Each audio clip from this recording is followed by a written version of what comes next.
Agree horticultural society of western India या संस्थेमार्फत सांभाळलं जातं। त्या संस्थेचा मी ऑनररी सेक्रेटरी आहे, मानद सचिव आहे आणि या सहाय्यक मानद सचिव आहे।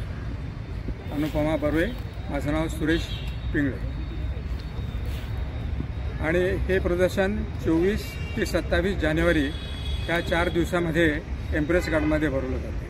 हे प्रदर्शन पश्चिम भारतातलं सगळ्यात मोठं प्रदर्शन असतं आणि ह्या प्रदर्शनाला 4 दिवसामध्ये जवळजवळ 70 ते 80 हजार लोक भेट देतात। आणि ते भेट देणारे लोक केवळ पुण्यातले किंवा महाराष्ट्रातलेच नव्हे तर दक्षिण हिंदुस्थानातलं आणि उत्तर हिंदुस्थानातले दिल्लीपासूनचे लोक हे प्रदर्शन पाहण्याकरता येतात।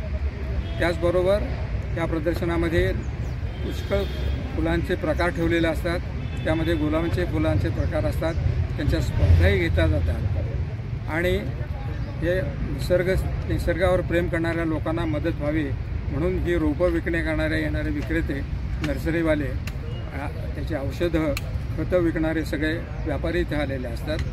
मुलांना खेळण्याकरता देखील व्यवस्था केलेली असते। मुलांची करमणूक व्हावी म्हणून जादूचे प्रयोग, गाणी, आणखी इतर काही करमणूक प्रधान असे कार्यक्रम ठेवले जातात। आणि ह्या 4 दिवसामध्ये तुम्ही इथे आलात, दिवसभर थांबलात तर तुमच्या भोजनाची, खाण्याची वगैरे देखील इथे व्यवस्था केली जाते।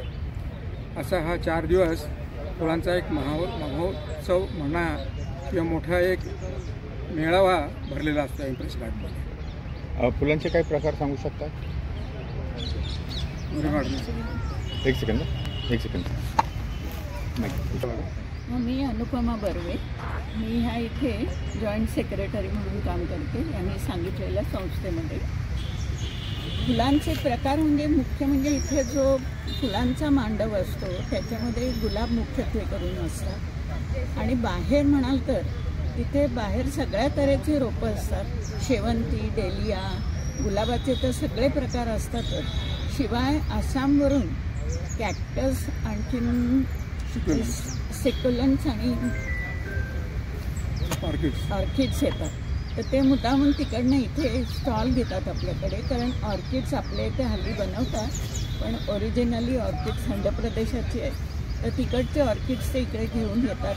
आपल्या इथल्या प्रेक्षकांना ते बघायला तरी मिळतात निदान की खरी ऑर्किड्स कशी असतात थंड प्रदेशातली। आणखी स्टॉल्स जे असतात ना, तर 80 स्टॉल्स आहेत आमचे। याच्यामध्ये सगळं रोपांना रोप घेतल्यापासनं माती, कुंडी, खतं, औषधं हे सगळं काही इथे एक घेतल्यावरती सगळं खरेदी करायला इथे स्टॉल्स आहेत। आणि खाण्यापिण्याचे 15 स्टॉल्स असतात, त्यामुळे लोकांना एकदा आत शिरल्यावरती एक 4-5 तास इथे घालवायला काहीच हरकत नाही। त्या असे येतातही लोक, म्हणजे फॅमिलीज येताना आम्ही बघतो। मध्ये या सिनियर सिटीजन्सना बसायला वगैरे बाग ठेवलेले असतात, खुर्च्या असतात, त्यामुळे एकंदर बरोबर। तसंच आमच्याकडे व्हीलचेअरची पण सोय, 4 व्हीलचेअर्स ठेवलेले असतात, काही नाममात्र शुल्क घेऊन आम्ही त्या ठराविक तासांकरता उपलब्ध करून देतो।